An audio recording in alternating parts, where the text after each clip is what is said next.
All right, I'm going to give you guys a little bit of an update. Limitless is looking good. Got it all back together. As you see, there's no hole in the roof. Went ahead and swapped out the body. There's the infraction. There's my coffee. Keep me awake after been a long week at work. But what I'm doing is I want to get a speed run in, but I've got the new drive shafts in there. But into talking to a few people, these pins are having a problem on these drive shafts. These are the drive shafts I replaced out. I replaced them both. The front was fine, was straight. I shouldn't say fine, it was straight. The rear I thought was straight, but when I stuck it in the car and spun it up, you can clearly see it's twisted and it's got a wobble to it. That's when the rear locked up. When my spur came apart, it literally sheared off the titanium spur. Come to find out, when I'm inspecting this thing, my hands are so dirty, excuse them dirty fingers, but I'm a mechanic, so my hands always look messed up. But these pins, you see the wear right there on the edge? I've noticed some people are worse than mine, but I had these kind of tight. You can see the discoloration in the black, and the flat spot that's developing on this pin right here is developing a flat spot, and it gets worse and worse, and then this thing ends up slipping inside these cups. And then these cups spread open, and then the dog bone gets stuck inside or locks up, and then twist your drive shaft. So I've got some replacement pins, some hardened pins that we're gonna go ahead, press these things out and swap those in there. So if you're curious on how to do that, I'm gonna show you how to do that. Mugen sells a tool. It's called a pin replacement tool. Went ahead and ordered it. They're about $52. A little expensive, but if it saves the car from crashing, it's worth it to me. This is what the tool consists of. It has instructions on the inside. Gives you a little ratchet wrench, a little device to stick your dog bone in there and press that pin out. So I'm gonna go ahead and get started on this. I've got another set of drive shafts, or another set of dog bones. Here's the rear, 168 millimeters. That's the part number. And 102 millimeters, that's the part number for the front. So I've got another set of new ones. I'm gonna go ahead and swap these out and then get them swapped into that car. I'm gonna take those brand new ones out, get another set of pins pressed into them, and put them into my infraction, because I don't want to have to deal with this anymore. I've got a bad cup on the back of that.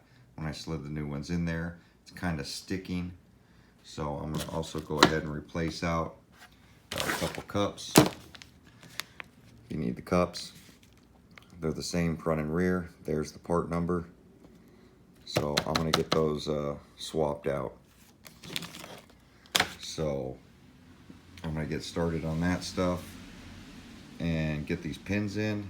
Once I figure out how to do it, I'll turn the video back on and show you how I'm pressing these things out. All right, I'll be right back. So, back again. Got this tool unpackaged. I would read it to you, but it explains it all here on which end is which. The one with the hole is for the one pressing it in. The one with the little nub sticking out is to remove the other one. Now there are some notations on here, which it clearly says that it doesn't work on third-party drive shafts, only on the Mugen stuff. We're gonna find out. It also says that it may be hard to press a worn pin due to the ends being all gnarled up and trying to push them through, and that you could break the pull. So replace your pins early. I'm doing it on new ones. I'm actually going to try it on the old one. It's pretty cool because there's a hole in the bottom of the tool, so you fit it, your old one, to remove it, slide the pin in one side, and then you just hold this and start cranking it down. The new one, because there's different length pins, what you want to do before you remove it is get this set. So you'll put this as a stop, you'll tighten the Allen down so you know where to stop this tool so that it's even on both sides. Just measure one of the new drive shafts before you go ahead and take the pin out so that you know where to set the stop in order to press the new one in, and then it's going to stop at this collar. When the collar's over here, it'll stop against the tool so it won't press the pin any further, so that you get it even on both sides. So that's what I can tell by looking at this. I don't read Chinese, but it does down at the bottom have words that I can read. So that's what I can tell from the pictures, because I don't really read anything, I just look at the pictures. So I'm going to go ahead and get this pressed out and see if it works on these drive shafts and not a Mugen drive shaft. I'll be right back. Alright, I pressed the first one. As you see, it's not completely out. It pressed it with a little indentation.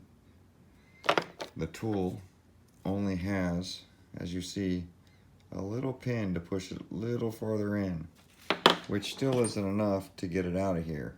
I was going to take pliers and try to wiggle it out, but then I was thinking about it. I'm just going to grab a new pin, stick it on the side with the indentation, go ahead and get the tool, the installer one. As you see, it's got a hole, put it over the new pin, and as I press it in, it'll be pressing out the old one, and then the old piece will just fall out the bottom here, and then the new pin will be installed. So I'm not going to do it. Well, this is one of the front drive shafts, so this is a good drive shaft, so I am going to do it to this drive shaft. I am not going to do it to this drive shaft because it is bent. So I am going to take this front drive shaft and try it before I open the new ones and get those swapped out. So let me grab a pin, a hardened pin. I'm going to stick it in the side that has the indentation where it pushed it just a little farther in, and then I'm going to get it all set up in this tool, and hopefully it's not too tall to where I can get it back in here, which I think I can because I can just drop it down through this hole. But I think it's going to work out really good, and it pushed the pin really easy. So like I said, mine aren't too worn. I can see the wear, but this is really going to help. So I'm going to get the new pin installed into that, and then wish I had a stand so that I can hold this camera up so that you guys can see what I'm doing. I just don't, and I'm by myself. So I'm going to get this thing pressed in, and I'll show you how I have the tool set up and how I'm doing it. Alright, be right back. So here's what I mean. I'm going ahead, you see that's the old pin coming out, that's the new pin going in, and all I'm going to do is keep turning it till I bottom out here, which should push this old pin completely out and install the new pin all at once. So that's how I'm doing it. It works really good, really easy. As you see, that one's already halfway in, and that old pin is already coming out. And I have my stop set and the Allen tightened down, so this no longer turns, and I know where to stop putting the pin in. It's a really easy tool. It does work on the Arma Limitless and the Infraction drive shafts. So if you guys want, that's how you do it. I got these pins through EMP. EMP actually stocked these pins. He's the one that was telling me about them, and I was like, well, I'm gonna try the stock ones. I don't see anybody having problems yet, and then I started seeing the problems. So in talking to him, he had ordered up the pins, found the right size that goes in, the hardened ones, got them all cut up. He does have them in stock, so I bought enough to do both my cars and hopefully not have this issue anymore. All right, hopefully this helped you guys. I'm gonna try to get a speed run in this weekend. I'm doing my best to make sure the car is ready and that it goes straight. So I'm gonna do a couple shakedown runs before I just send it.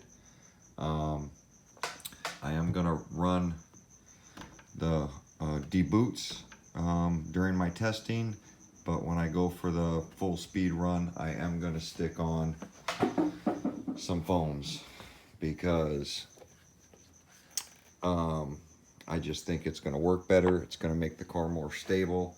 I know foams take out some mile an hour, but I've already seen some guys blow up these foams at about 120, 130. So maybe that's why everybody's going to foams or put foams on or put GRP on. I don't know, but I don't want to crash. I'm tired of fixing this car. So I'm going to do everything in my power. Another thing I want to let you guys know that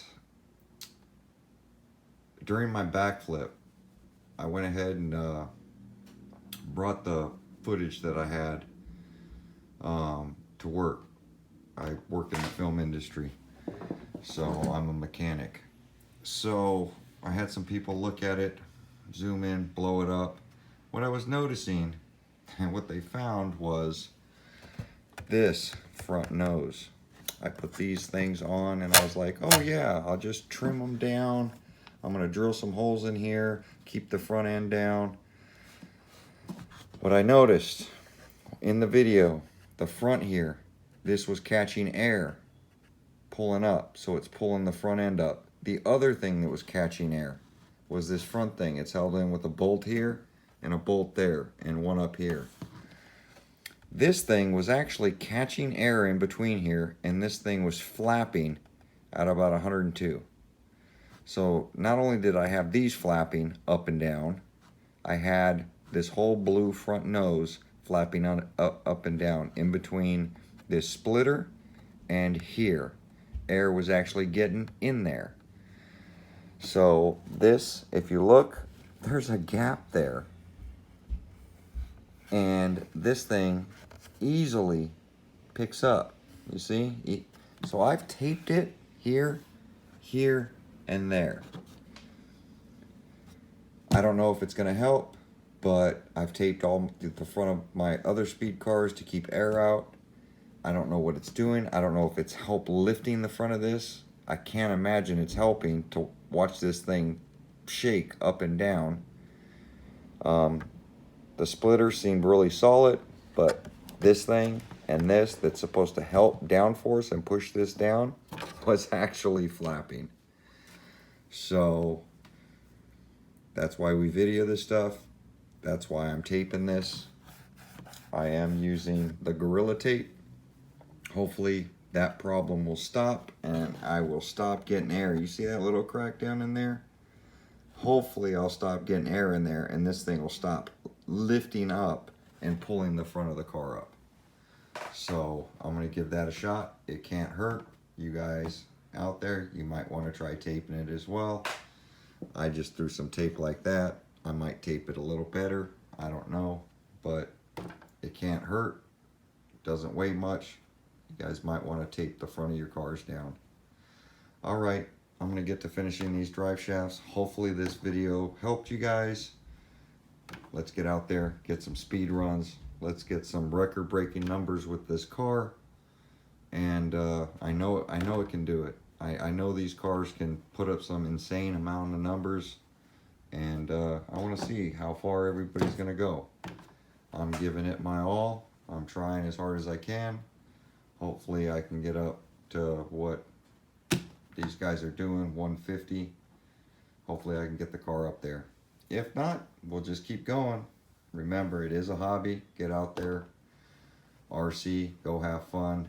If you crash your car, there's always more. Come back, go bash, go do something else, and just try new things. All right. Appreciate everybody watching. I'll see you on the next video. Hopefully this helped everyone. Thanks.